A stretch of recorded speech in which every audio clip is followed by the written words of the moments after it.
Halo rekan-rekan semuanya, kembali lagi bersama saya. Kali ini saya akan mencoba melanjutkan pembahasan terkhusus terkait mengenai cryptocurrency dan juga mengenai Pi Network ya.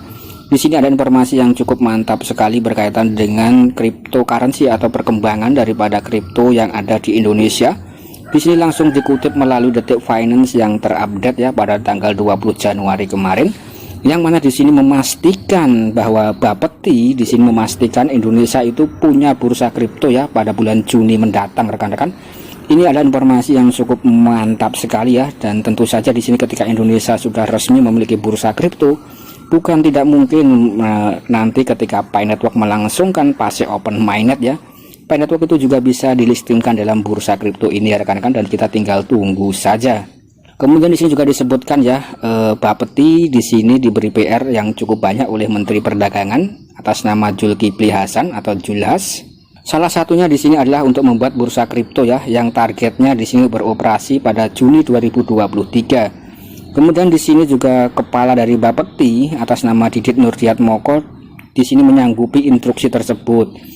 Pasalnya pembentukannya sendiri sudah mundur dari target yang sebelumnya pada tahun 2022 silam ya. Kemudian di sini realistis karena sebelumnya kami sudah menyiapkan kriteria hanya sampai dengan Desember kemarin masih ada beberapa perusahaan yang mendaftar untuk bursa.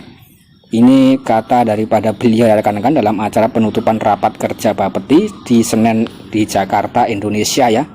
Kemudian Pak Didit di sini juga menjelaskan pihaknya telah siap dengan standarnya. Di sini ada 3 tahapan Bapeti dalam mempersiapkan bursa kripto ini.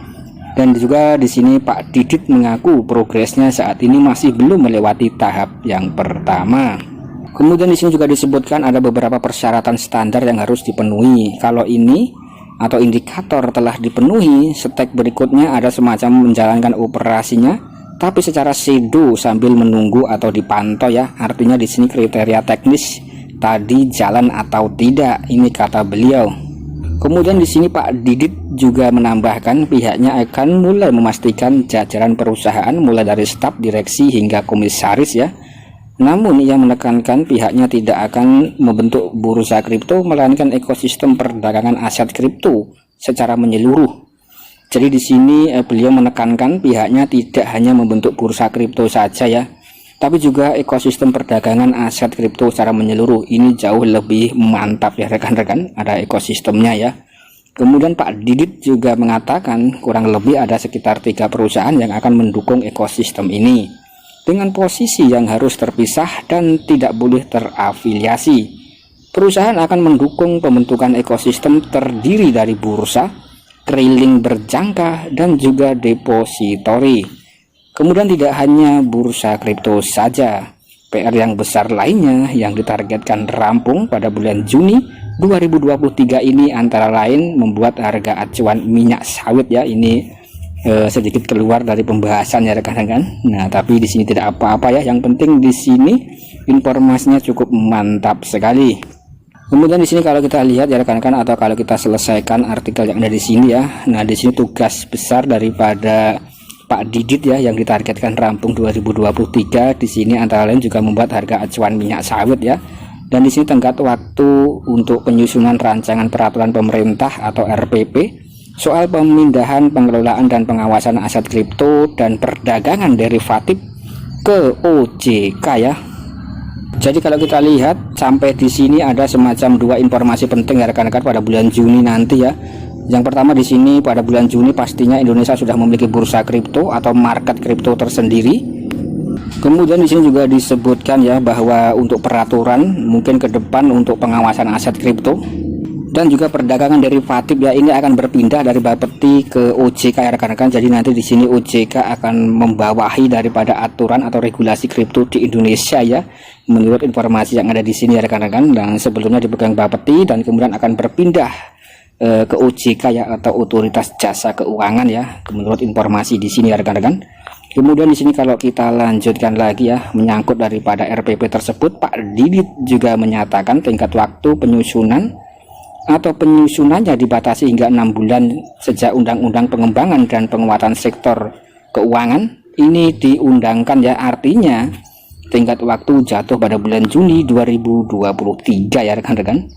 Kemudian di sini PP disusun 6 bulan dan masa transisi dilakukan 2 tahun atau 24 bulan. Kita akan menyusup RPP itu. Butir-butir yang dimaksudkan terkait dengan mekanisme pemindahannya, mekanisme kerjasama dan sinergisitas antara Bapeti, OJK dan Kementerian Keuangan ya, kata Pak Didit. Jadi di sini mungkin akan ada semacam pembaruan regulasi yang ada di Indonesia ya rekan-rekan. Kemudian tidak hanya itu, RPP tersebut juga akan mengatur soal koordinasi kebijakan, diantaranya kebijakan terkait aset digital akan tetap ada di Bapeti, tetapi operasionalnya itu ada di OJK ya, ini sangat jelas sekali. Jadi untuk kebijakan-kebijakan masih di tangan Bapeti, tapi untuk secara operasional di sini dilakukan oleh pihak OJK. Kemudian untuk lebih lanjut soal harga minyak sawit ya, di sini untuk minyak sawit, nah di sini saya rasa keluar dari pembahasan ya rekan-rekan. Saya rasa di sini cukup sekian dulu ya rekan-rekan informasi yang berkaitan dengan dunia kripto ya, yang ada di Indonesia ya. Informasinya ada 2 yang penting. Yang pertama di sini pastinya pada bulan Juni Indonesia sudah memiliki bursa kripto tersendiri ya, atau market kripto, dan mungkin Pi Network juga bisa listing di sini ketika sudah memasuki fase open mainnet nantinya. Kemudian di sini kita tinggal menunggu saja untuk Pi Network melangsungkan fase open mainnet ya, dan biasanya untuk open mainnet Pi Network itu biasanya ramenya itu ya beritanya di hari Pi ya. Kalau tidak bulan Maret, biasanya bulan Juni ya rekan-rekan. 14 Maret dan 28 Juni ya, itu adalah hari Pi pertama dan hari Pi kedua ya. Kemudian sampai saat ini masih ada semacam event hackathon yang sedang berlangsung, dan untuk pemenangnya masih belum diketahui ya. Dan banyak sekali aplikasi ekologi yang sudah bergabung dengan project Pi Network itu sendiri ya. Kemudian di sini mungkin ketika sudah rampung, Core Team akan segera menggenjot tentang masalah KYC ya, karena kemarin sudah ada informasi resmi tentang Core Team tentang masalah KYC manusia di era digital ini ya rekan-rekan. Mungkin itu bisa menjadi solusi KYC ke depannya ya. Dan kalau kita lihat pergerakan dan pergerakan daripada Pi Network yang diusung atau diotaki atau yang mana ketuanya atau core teamnya adalah Nicholas ya, ini memang sedikit kalau kita lihat ya sedikit berbeda dengan proyek kripto yang lain ya. Artinya di sini untuk Pi Network itu ya memiliki semacam root mode atau rule modenya tersendiri ya rekan-rekan, yang mungkin belum ada sebelumnya ya. Jadi di sini mungkin ya untuk Pi Network saya rasa harus semacam membutuhkan waktu ya, karena di sini merevolusi industri cryptocurrency yang sebelumnya belum pernah ada ya, melalui bermacam-macam aplikasi ekologi yang sudah terlibat di sini ya. Bahkan perusahaan-perusahaan besar juga ikut melirik dan terlibat dan tergabung dalam event hackathon rekan-rekan. Kurang lebih seperti itu ya. Jadi di sini kalau kita lihat pergerakan daripada Pi Network cukup mantap. Kemudian di sini Indonesia juga ikut bergerak ya, karena di sini untuk industri cryptocurrency tidak bisa dipungkiri sudah dikenal oleh banyak orang ya, dan tidak bisa dibendung ya rekan-rekan, dan tinggal bagaimana pemerintah itu meregulasinya saja. Mungkin kurang lebih seperti itu ya. Bagaimana pendapat rekan-rekan? Silahkan tulis dalam kolom komentar.